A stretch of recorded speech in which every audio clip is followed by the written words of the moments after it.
ఇవాళ దేశ జనాభా ఎందుకు పెరగాలి అనే చర్చ చూస్తే రకరకాలు మన దేశంలో భవిష్యత్తులో పనిచేసే శక్తి ఉన్నటువంటి యువతరం తగ్గిపోతుంది, ముసలోళ్ళు పెరిగిపోతారు, వయసు మీరి వారు పెరిగిపోతారు. పెరిగిపోతే జీడిపి తగ్గిపోతుంది, దేశం యొక్క జీడిపి తగ్గిపోతుంది అని చెప్పని కొంతమంది ఒక వాదన. మరికొంతమంది ఓట్లు తగ్గిపోతే సీట్లు తగ్గిపోతాయి అనేది ఒక వాదన. మరొక వాదన, దేశంలో ఒక మతం వారు పెరిగిపోతారు, ఒక మతం వారు అక్కడే నిలబడిపోతారు. కాబట్టి మతం ఆధారంగా చీలిపోయినటువంటి విభజించబడినటువంటి భారతదేశం అంటే ముస్లింలందరూ అటు వెళ్ళిపోండి, హిందువులందరూ ఇటు ఉండిపోండి అనే స్లోగన్తోనే ఏర్పడిందని నాకున్న మిడిమిడి జ్ఞానంతో. ఎందుకంటే చదువుకోమన్నప్పుడు అమ్మా నాన్న చదువుకోమంటేమో అప్పుడు సరిగ్గా చదువుకోక, బేకామ్ ఏమో సెకండ్ క్లాస్లో పాస్ అయ్యి, డిగ్రీ ఏమో కంపార్ట్మెంట్లో పాస్ అయ్యి, క్లాస్కి వెళ్ళక అటెండెన్స్ షార్టేజ్తో టీసీ తీసుకుని మళ్ళీ సెప్టెంబర్కి రాసి పాస్ అయ్యి, నాలాంటి వాళ్ళు మాట్లాడితే మరి కొంచెం తప్పులు ఉండొచ్చు. గాంధీ గారి సినిమా ఆయన అటెన్ భరోనా ఆయన ఎవరో తీశారు,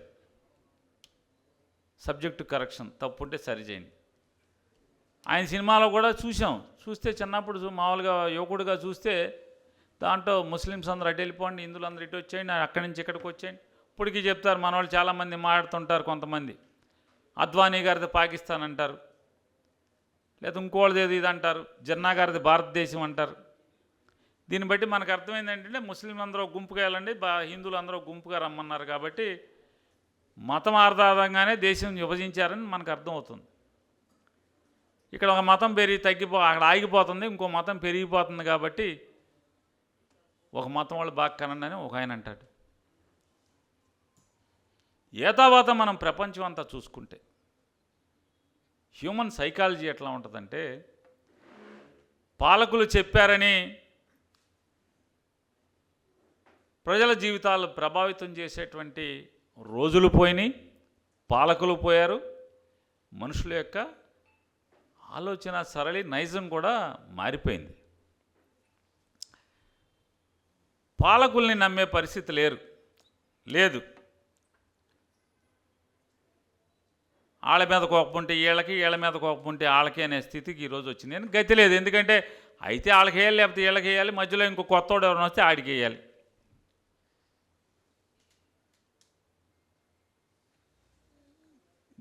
వెనకడికి ఒక ముతక సామెత ఉంది, గొంగట్లో అన్నం తింట దాంట్లో ఎంట్రుకులు ఏరుకోవటం ఎందుకు అని చెప్పని అన్న సామెత ఉంది. ఇవాళ ఏ రాజకీయ పార్టీ అయితే ఉందో పొళ్ళోడు కొట్టుకుంటాకి ఏదైతే ఉంది సరే, ఎవడికోడికి ఓటు వేయాలి కాబట్టి ఓటు వేసే పరిస్థితులు ఉంటాయి. ఆ రోజుకి ఎమోషన్, సోషల్ మీడియా ఎమోషన్తో రకరకాలుగా ఉండే పరిస్థితులు ఉన్నాయి. వాళ్ళు ఎందుకు అంటున్నా అంటే, నేను ఈరోజు నమ్మేది, నాడు ఇందిరాగాంధీ గారు ఉన్నప్పుడు జనాభా నియంత్రణ కోసం రకరకాల స్కీములు, పిల్లలు పుట్టకుండా ఆపరేషన్ చేసుకుంటే ఎంత డబ్బులు ఇస్తాం అంత డబ్బులు ఇస్తామని. కానీ ఆ డబ్బుల కోసం ఎవరు ఆపరేషన్ చేయించుకుని ఉంటారని నేనే నమ్మట్లా. ఎందుకంటే ప్రపంచం అంతా చూసుకుంటే అనేక దేశాల్లో ఇవాళ పిల్లలు పుట్టొద్దని చెప్పారు, ఇవాళ పిల్లలు పుట్టాలని చెప్తున్నారు. ఇవాళ కాదు, 30-40 ఏళ్ళ నుంచి చెప్తున్నారు పిల్లలు కావాలని. కొన్ని దేశాల్లో పిల్లలు కావాలి, పిల్లలు కనండి అంటున్నారు. ఎవరో ఒక ఆయన చెప్తున్నాడు పొద్దున ఊరికే అడిగితే, ఇట్లా వెళ్తున్నాను, నువ్వేమన్నా నాకు చెప్పగలవా, నన్ను ఏమన్నా తరిఫీదు ఇవ్వగలవా అంటే, ఆయన ఊరికే నేను వచ్చేప్పుడు కారులో ఫోన్లో చెప్పాడు. ఏం చెప్పాడంటే, ఇది ఎక్కడి నుంచో తెచ్చుకున్నాను కాబట్టి, అప్పు తెచ్చుకున్నాను కాబట్టి తప్పు అయితే సరిదిద్దండి. ఇటలీ దేశం లేదా కొరియా దేశం, సౌత్ కొరియా లేదా జపాన్, ఇట్లాంటి దేశాలు, చాలా దేశాలు పిల్లవాడిని కంటే డబ్బులు ఇస్తాం. పిల్లవాడిని కంటే అంటే అమ్మాయా అబ్బాయా ఎవరైనా, బిడ్డని కంటే చదువు మొత్తం మేము చూసుకుంటాం, పిల్లని కంటే మీకు నెలకింతని డబ్బులు ఇస్తాం అని కొన్ని బిలియన్ డాలర్లు, అంటే దాదాపుగా 1 బిలియన్ అంటే ఇవాళ 10,000 కోట్లు, తప్పు అయితే మన్నించండి. సుమారుగా 1 బిలియన్ అంటే 10,000 కోట్లు, అంటే ఎన్నో బిలియన్లు డబ్బులు దశాబ్దాలుగా ఖర్చు పెడుతూ వస్తే ఇవాళ ఆ దేశం ఆంధ్రప్రదేశ్ రాష్ట్ర జనాభా వృద్ధి రేటు కంటే కూడా తక్కువగా ఉన్న పరిస్థితులు. డబ్బులు ఇస్తాం పిల్లల్ని కనండి అనేటువంటి స్లోగన్ దశాబ్దాలుగా ప్రపంచంలో అనేక దేశాలు భుజానికి ఎత్తుకుని డబ్బులు విరజిమ్మినా కూడా, ఎరచూపినా కూడా, డబ్బు ఇస్తాం పిల్లల్ని కనండి అని డబ్బు ఎరేసినా కూడా ప్రపంచంలో అభివృద్ధి చెందిన దేశాల్లోనే ఈ స్లోగన్, ఈ నినాదం ఫెయిల్ అయింది. మన చంద్రబాబు నాయుడు గారు నిన్నో మొన్న ఎత్తుకున్నారు. ఇవాళ మనకి లక్ష్మణ్ రెడ్డి గారు ఇది పెడతాకు కూడా కారణం అదే అని నేను అనుకుంటున్నాను. ఈ చర్చ ఎందుకు?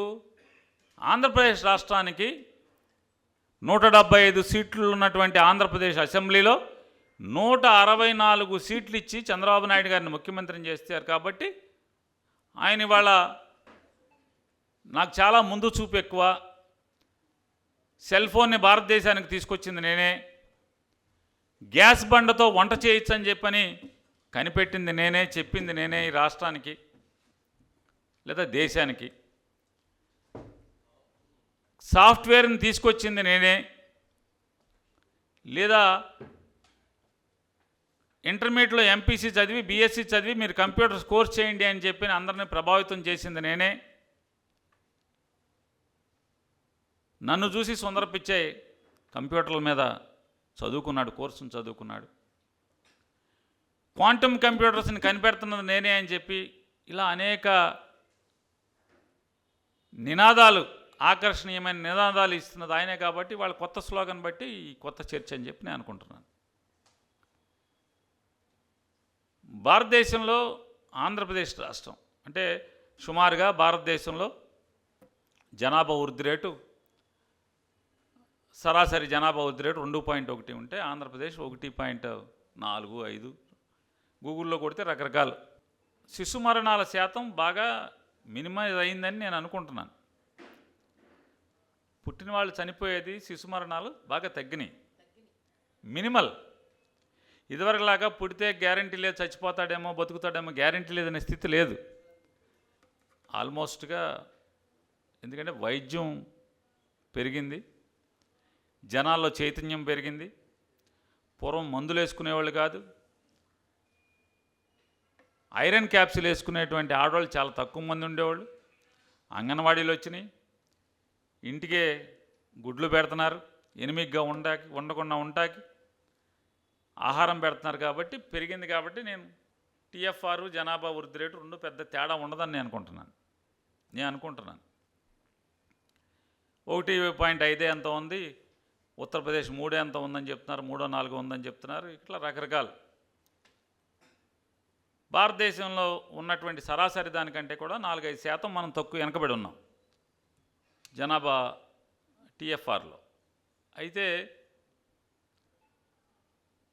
ఆ రోజు కూడా ఇందిరాగాంధీ గారు స్ట్రిక్ట్గా పాటించినప్పుడు కూడా డబ్బు కోసం కాకుండా పిల్లల్ని కూలీలుగా తయారు చేయకూడదు, నా కడుపును పుట్టిన పిల్లలు నాకులాగా ఎవరి కిందో బానిసగా తయారవకూడదు, ఎవరి దగ్గర ఎవరి బాగోగుల కోసమో, ఎవరి వ్యాపారం కోసమో, ఎవరో వృద్ధి కోసమో కూలివాడిగా ఒక పనిముట్టుగా మారకూడదనేటువంటి ఆకాంక్షతోనే జనాభా తగ్గించుకుంటూ వచ్చారు.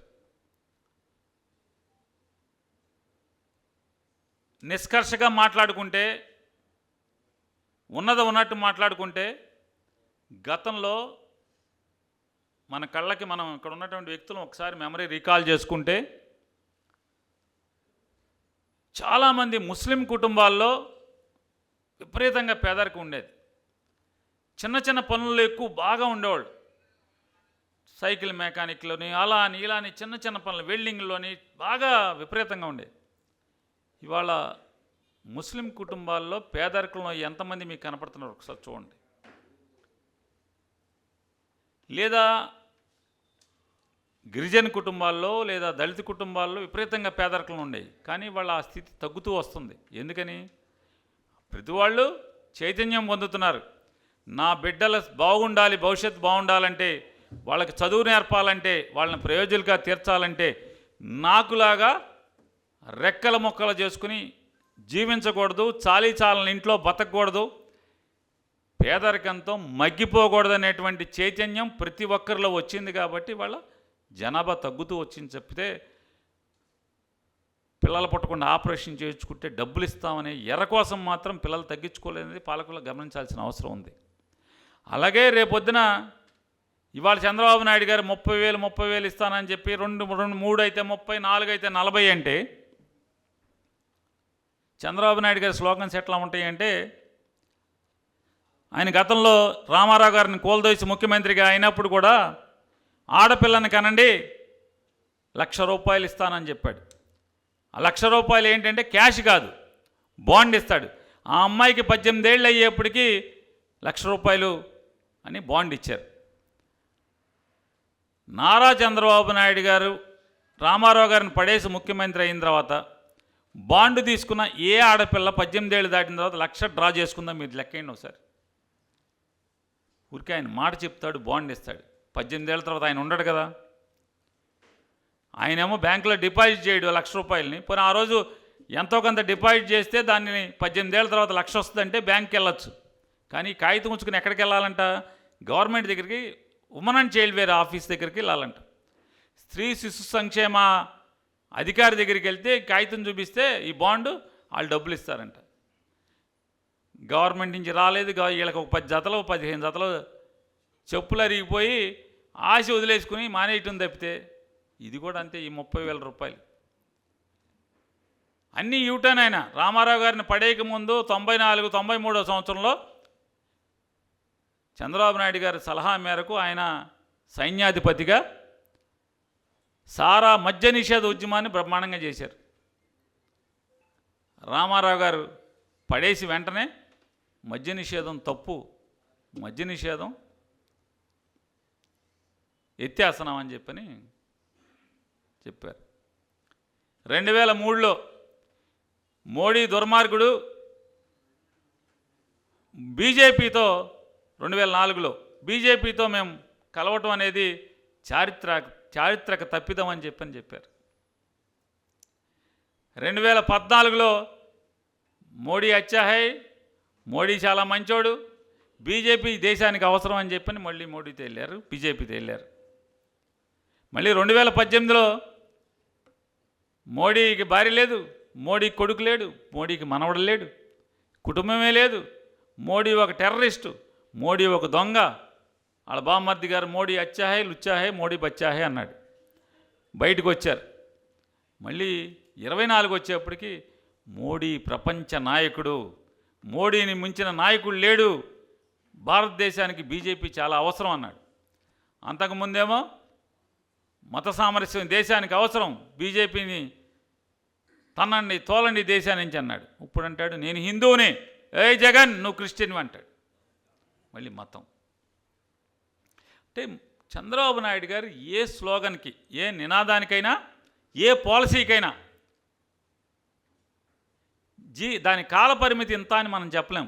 ఆయనకి ఎప్పుడు అవసరం ఉంటే అప్పుడు దాన్ని చంపేస్తాడు, ఎప్పుడైతే దాన్ని పక్కన వేస్తాడు. ఎన్నోసార్లు ఆయన ఓడిపోయిన ప్రతిసారి నేను తప్పు చేశాను, నేను మారాను, నన్ను నమ్మండి అని చెప్పడం తప్పితే నేను ఏ తప్పు చేయలేదు, మీరే మారండి అని ఒక్కరోజు కూడా ఆయన మాట్లాడలేదు. కాబట్టి ఆయన పాలసీని మనం ఇవాళ వ్యతిరేకించడం లేకపోతే తీసుకోవడం సీరియస్గా తీసుకోవాల్సిన అవసరం లేదు. ఆటు విడుపుకి ఆయన ఏదో మాట్లాడుతూ ఉంటాడు అంతే దేశం కోసం. అంటే రాజకీయాల కోసం మాట్లాడుతుంటాడు ఆయన. ఇవాళ నిజంగా జనాభా ఈ దేశానికి అవసరం. చంద్రబాబు నాయుడు గారిని అడుగుతున్నాను నేను, ఈ దేశానికి రాష్ట్రానికి జనాభా పెరుగుదల అవసరం. పిల్లల్ని కనాలి అందరూ. ఎందుకు కనాలి? కనటం వల్ల ఈ రాష్ట్రానికి ఉపయోగం ఏంటి? ఈ రాష్ట్రానికి కనటం వల్ల భవిష్యత్తులో తను ఏమి పునాది వేస్తున్నాడు, ఏం విత్తనం నాడుతున్నాడు, భవిష్యత్తులో వచ్చినటువంటి ఈ పిల్లలకి ఎలా ఉపయోగపడతాయి అని కన్విన్స్ చేయాలి కదా. ఆయన స్లోగన్కి, ఆయన చెప్పేటువంటి నినాదానికి వాళ్ళ అబ్బాయి కోడలే కన్విన్స్ అవ్వరు. ఇంకా రాష్ట్రం ఎక్కడ కన్విన్స్ అవ్వాలి? ఎందుకు అవుతుంది? ఒక్క మాట చెప్పారు ఆయన, ఈ దేశానికి లేకపోతే ఈ రాష్ట్రానికి పిల్లలను కంటే, పిల్లలు పెరిగితే బాధ్యత ప్రభుత్వం తీసుకుంటారు. చదువు బాధ్యత ఎవరు తీసుకుంటారు? చంద్రబాబు నాయుడు గారి స్లోగన్ ఏంటి? విద్య అనేది ప్రభుత్వానికి బాధ్యత లేదు, అది ట్రస్టుల యొక్క బాధ్యత, సామాజికవేత్తల బాధ్యత అని చెప్పి ఆయన చెప్తాడు ఆయన స్లోగన్. ఇవాళ కూడా ఏం చెప్తున్నాడు ఆయన? ఎవరి దగ్గర డబ్బు ఉంటే ఆడల్లా మీరు మీ నాన్న పేరు పెడతాం, మీ అమ్మ పేరు పెడతాం, డబ్బులు ఇవ్వండి, మీ పేరు పెడతాం, స్కూల్ని మీకు ఇచ్చేస్తామని చెప్తున్నాడు. మరి ఇంకా లేటెస్ట్గా ఇంకో మాట చెప్తున్నాడు, బోర్డు మారుతుందంటే స్కూల్ ఇచ్చేస్తాం, వాళ్ళ నాన్న పేరు వాళ్ళ పేరు పెట్టుకుంటారు, బ్రాకెట్లో గవర్నమెంట్ అని చిన్న అక్షరాలతో ఉంటుంది, గవర్నమెంట్ అని, స్కూల్ వాళ్ళకి ఇచ్చేస్తాం, వాళ్ళే నడుపుకుంటారంటున్నారు. ఇవాళ చదువు లేకుండా సమాజంలో ఏం చేయాలి, లేదా వృత్తి నైపుణ్యం లేకుండా ఎలా బతకాలి?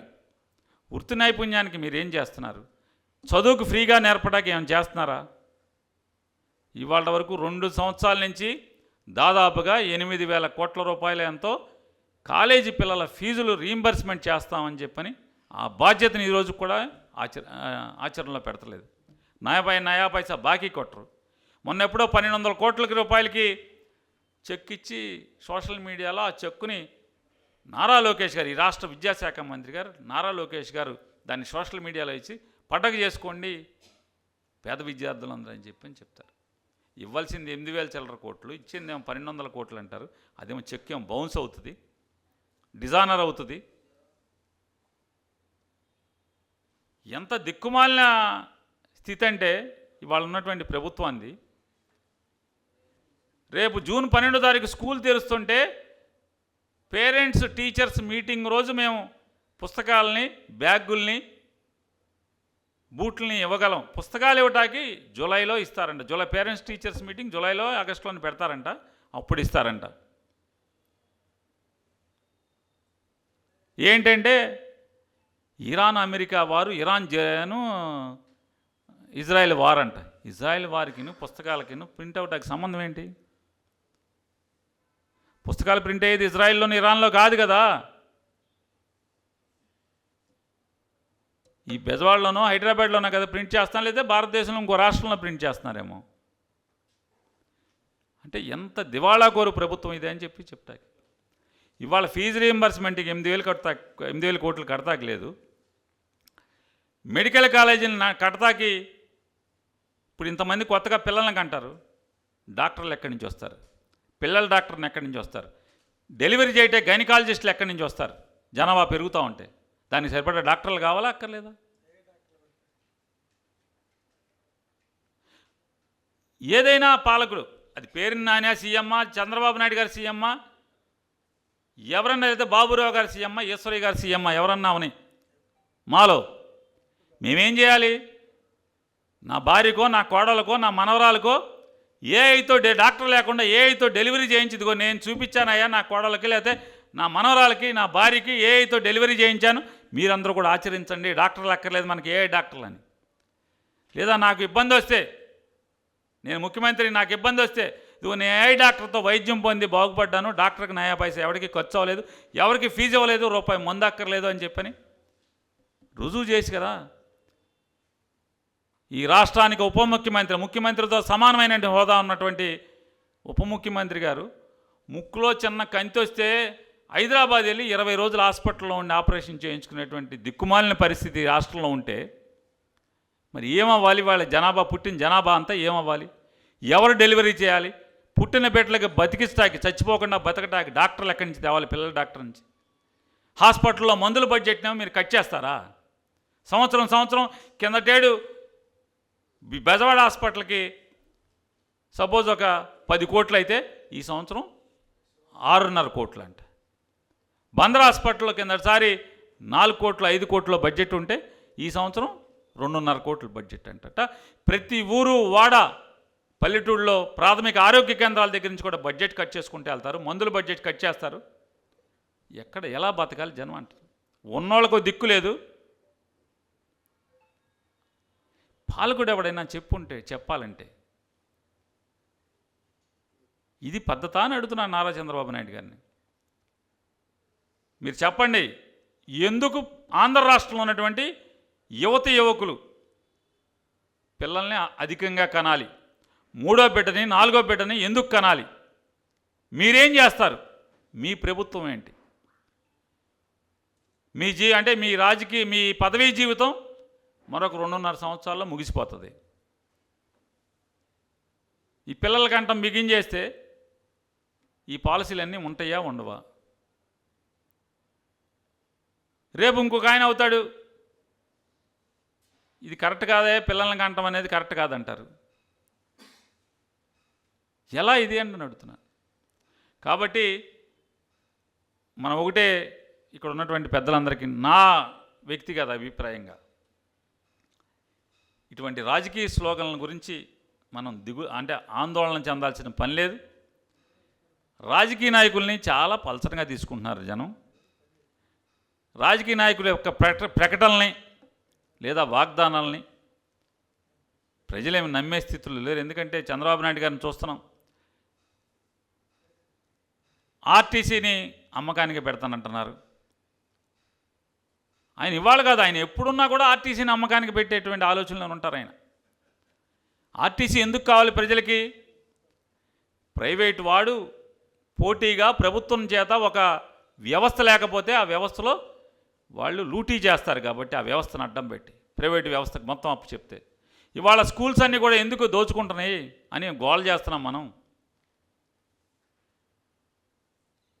ఏ ప్రైవేట్ కాలేజ్ తీసుకున్నా ఇవాళ ఒక కాన్వెంట్, ఒక పల్లెటూరులో కాన్వెంట్ చూసుకుంటే సంవత్సరానికి 30,000 లేదే ఏ స్కూల్లో ఫీజు తీసుకోవట్లేదు. 30,000 రూపాయలు ఏ పల్లెటూరులో అయినా సరే. మరి బట్టలకి ఎంత అవుతాయి, ఇవన్నీ ఎంత అవుతాయి? ఇవాళ ఆంధ్రప్రదేశ్ రాష్ట్రంలో ఉన్నటువంటి ఏ పాలకుడైనా, ఏ ఎమ్మెల్యే అయినా, ఏ మంత్రి అయినా, ఆఖరికి నారా చంద్రబాబు నాయుడు గారైనా, పవన్ కళ్యాణ్ గారైనా, లేదా ఐఏఎస్ ఆఫీసర్లా, ఐపీఎస్ ఆఫీసర్లా, లేదా ఎంఆర్ఓలా, లేకపోతే ఎండిఓలా, లేదా పంచాయతీ సెక్రటరీ గారా, లేదా విఆర్ఓ గారా, ఎవడి బిడ్డనన్నా, లేదా ఆఖరికి ప్రభుత్వ పాఠశాలలో జీతం తీసుకుని చదువు చెప్పటానికి ముందుకొచ్చి ఉద్యోగం చేస్తున్నటువంటి మాస్టర్లైనా ఒక్కళ్ళన్నా ఎంతమంది తమ పిల్లల్ని ప్రభుత్వ పాఠశాలలో చదివిస్తున్నారు? అందరూ ప్రైవేటే కదా.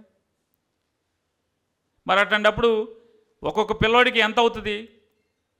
కనీసం 75,000 నుంచి ₹1,00,000 సంవత్సరానికి లేకుండా అవ్వదు కదా. మరి పుడితే 5 ఏళ్ళ దాకా 1వ క్లాస్ రాడు, 5 ఏళ్ళు నిండితే కానీ 1వ క్లాస్ రావటానికి లేదనేది రూల్ కదా. 5 ఏళ్ళు వచ్చిన కాడి నుంచి అంటే 21 ఏళ్ల పాటు, ఆ డిగ్రీ అయితే 20 ఏళ్ళు, ఇంజనీరింగ్ అయితే 21 ఏళ్ళు, 21 ఏళ్ల పాటు అమ్మా నాన్న వాడిని భరించాలంటే 21 లక్షలు అవుతుంది కదా ఇవాళ లెక్కెడితే. మరి మీరు ఇచ్చే 30,000 ఏ పార్టీ కనీసం నవ్వుకుంటారు? ఇది జోక్ అని కూడా మీకు అనిపించదు నారా చంద్రబాబు నాయుడు గారికి. ఇవాళ ఎవరు చెప్పినా, పాలకులు చెప్పినా చెప్పకపోయినా, ప్రజలొక్కల ఆలోచన సరళిని మీరు మార్చుకోండి అని మనం చైతన్యం చేస్తే తప్పితే పాలకుల యొక్క ప్రకటనలకో 30,000 40,000కో మాత్రం ఆశపడి ఏ ప్రజలు కూడా పిల్లల్ని కనే స్థితి లేదు, ప్రపంచంలోనే లేదు. ఆఖరికి నారా చంద్రబాబు నాయుడు గారు నాకు సింగపూర్ లీ, అంటే సింగపూర్కి జాతిపితగా ఉన్నటువంటి లీ నాకు చాలా ఆదర్శం అని చెప్తాడు. రోజు సింగపూర్ వెళ్తాడు. మంత్రుల్ని ఆ శాఖ ఈ శాఖ అని లేదు, ప్రతి శాఖని తీసుకెళ్ళి కోట్లు ఖర్చు పెట్టి, జనం సొమ్ము కోట్లు ఖర్చు పెట్టి సింగపూర్లో ట్రైనింగ్ ఇస్తారు కదా. సింగపూర్ లీ చనిపోతా ఆత్మకథ రాసుకున్నాడు. 2015లో 16లో ఆయన పరంపదించినట్టున్నారు. ఆత్మకథలో ఆయన చెప్పాడు, సింగపూర్ దేశాల్లో సింగపూర్ అంతర్ధానం అవటానికి ఏకైక కారణం జనాభా తగ్గిపోవటం అనేటువంటి కారణంతో సింగపూర్ నశించబోతోంది. నేను సింగపూర్ని జాతిపితగా ఉన్న నేను కూడా సింగపూర్ని ఎంతో బాగు చేసి నేను కూడా చేతులు ఎత్తేసిన సమస్య ఏదైనా ఉందంటే పిల్లల్ని కనమని ప్రోత్సహించడంలో, పిల్లల్ని జనాభా వృద్ధి చేయడంలో నేను ఫెయిల్ అయ్యాను అని చెప్పి ఆయన మరణించేప్పుడు రాసుకున్నాడు. మరి సింగపూర్లో ఏం నేర్చుకొస్తున్నారు మీరు? నాకు అర్థం కాదు. నారా చంద్రబాబు నాయుడు గారు, మీ మంత్రులందరూ ఇంతసేపు పాలకుల యొక్క హాస్యాస్పద అంటే ప్రజలు ఎవరు కూడా సీరియస్గా తీసుకోవట్లేదు కాబట్టి మనం కూడా పెద్దగా మనం కంగారు పడాల్సిన లేదు. ఏ పాలకుడైనా, ఏ దేశ నేత అయినా, మోడీ గారు ఉన్నారు, బేటీ బచావ్ బేటీ పడావ్ బేటీ బచావ్ అన్నారు. స్లోగనే. ఎందుకు స్లోగనే అంటే ఆడపిల్లని చదివించండి, ఆడపిల్లని బతికించండి అన్నారు. బతికిన ఆడపిల్లలు ప్రపంచవ్యాప్తంగా ప్రపంచ మెడల్స్ సాధించినటువంటి క్రీడాకారులు, అయ్యా మాకు క్రీడల్లో పాల్గొనటానికి, దేశం దాటడానికి, లేదా దేశంలో మా నైపుణ్యాన్ని ప్రదర్శించడానికి వెళ్తే సాయంత్రం హోటల్కి వస్తావా అని అడుగుతున్నాడు, అసభ్యంగా మమ్మల్ని ముట్టుకుంటున్నాడని చెప్పి ఒక భారతీయ జనతా పార్టీ ఈ దేశ పార్లమెంట్ సభ్యుడు నీచంగా ప్రవర్తిస్తున్నాడని చెప్పని దేశంలో ఉన్నటువంటి పేరు మోసిన క్రీడాకారులందరూ కూడా ఉద్యమం చేస్తే స్పందించినటువంటి ప్రధానమంత్రి, కేంద్ర ప్రభుత్వం, రాష్ట్ర ప్రభుత్వాలు ఎలా నమ్ముతారు ప్రజలు? బేటీ పడావ్ బేటీ బచావ్ అంటే ఒక కేంద్ర మంత్రి కొడుకు ఒక అమ్మాయిని చెరబడితే సాక్షాత్తు కోర్టుల్లో బెయిల్ రాకపోవటం వలన ఆ మంత్రి గారు దయతో పోలీసులకు తీసుకొచ్చి అప్పచెప్తే కానీ పట్టుకోలేనటువంటి స్థితిలో పోలీసు వ్యవస్థని వాళ్ళు తయారు చేసినటువంటి ఈ దేశంలో ఈ బేటీ పడావ్ బేటీ బచావ్ ఎవరు నమ్ముతారు అంటే అడుగుతున్నాను. కాబట్టి పాలకుల యొక్క ప్రకటనలు వాస్తవ దూరమైనప్పుడు, వాళ్ళు ఆచరించి చూపించినప్పుడు ఈ దేశంలో రాజకీయ నాయకులకి విలువ అనేది లేదనేది ఇవాళ మనకు అర్థమవుతుంది. కాబట్టి నాకు ఇంతసేపు మాట్లాడేటువంటి అవకాశం మీరు ఇచ్చినందుకు మనస్ఫూర్తిగా, నేనేమన్నా ఎక్కువసేపు మాట్లాడుంటే నన్ను మన్నించమని చెప్తూ జై హింద్ అండి.